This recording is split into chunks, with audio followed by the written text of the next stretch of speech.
Milestone college ক্যাম্পাসের সন্তানদের খুঁজতে অভিভাবকদের ভিড়। মাইলস্টোন কলেজ ক্যাম্পাসের সন্তানদের খুঁজতে অভিভাবকদের ভিড়। বিমান বিধ্বস্তের ঘটনায় মাইলস্টোন স্কুল অ্যান্ড কলেজ ক্যাম্পাসে ছুটে এসেছেন শিক্ষার্থীদের অভিভাবক ও স্বজনরা। অনেকেই এখনও তাদের সন্তানের খোঁজ পাননি।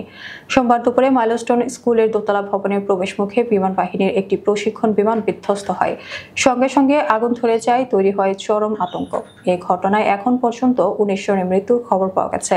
আহত হয়েছেন অনেকেই, তবে তাদের সঠিক সংখ্যা এখনও নিশ্চিত হওয়া যায়নি। জাতীয় বার্ন অ্যান্ড প্লাস্টিক সার্জারি ইনস্টিটিউটে একের পর এক দগ্ধ ব্যক্তিকে ভর্তি করা হচ্ছে।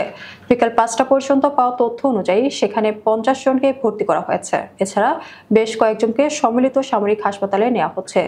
ঘটনাস্থলে উদ্ধার তৎপরতা চালাচ্ছেন সেনাবাহিনী, বিমান বাহিনী ও ফায়ার সার্ভিসের সদস্যরা। নিরাপত্তা নিশ্চিত করতে মোতায়েন করা হয়েছে বর্ডার গার্ড বাংলাদেশ সদস্য ও পুলিশ। জানা গেছে, ঘটনার সময় মাইলস্টোন স্কুল ও কলেজ শ্রেণীর কার্যক্রম চলছিল। হঠাৎ বিকট শব্দে বিমানটি ভেঙে পড়লে শিক্ষার্থী ও স্থানীয়দের মধ্যে আতঙ্ক দেখা দেয়। স্কুলের অভিভাবকরা খবর পেয়ে দিকবেদিক ছুটছেন সন্তানদের খোঁজ নিতে। অনেকেই উদ্বিগ্ন হয়ে পড়েন। বিমানে আগুন লাগার বিষয়ে মাইলস্টোন কলেজের হিসাব বিজ্ঞান বিভাগের সহকারী অধ্যাপক সবুজ মিয়া বলেন, স্কুলের দোতলা ভবনের প্রবেশ মুখে বিমানটি বিধ্বস্ত হয়। তখন স্কুল ছুটি হয়ে গেছে। কিছু শিক্ষার্থী বের হয়ে গেছে, অনেকেই ভেতরেই ছিল। বিমানটি বিধ্বস্ত হওয়ার পরপরই আগুন ধরে যায়। মুহূর্তেই ধোঁয়ার কুণ্ডলী বের হতে থাকে, আশেপাশের এলাকা অন্ধকার হয়ে ওঠে।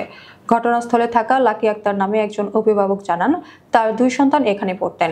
বড় সন্তানকে বের করতে পেরেছেন, তবে ছোট সন্তান এখনো আটকে রয়েছেন। তার সঙ্গে কোনো যোগাযোগ করতে পারছেন না তিনি। ফেরদৌস বেগম নামের আরেক অভিভাবক জানান, তার মেয়ে ভেতরে আটকা পড়েছেন। তিনি তার মেয়ের সঙ্গে কোনো যোগাযোগ করতে পারছেন না। ঘটনাস্থল থেকে ফেসবুকে প্রত্যক্ষদর্শীদের পোস্ট করা ভিত্তিতে দেখা যায়, ভবন থেকে পোড়া শরীর নিয়ে দৌড়ে বের হচ্ছেন একের পর এক দগ্ধ।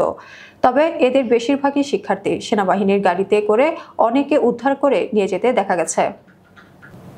ফেসবুকে মার্কুজুল ইসলাম সাকিব নামে একজন লিখেছেন, ছোট বাচ্চাগুলো আগুনে পোড়া শরীর নিয়ে হেঁটে হেঁটে বের হচ্ছে।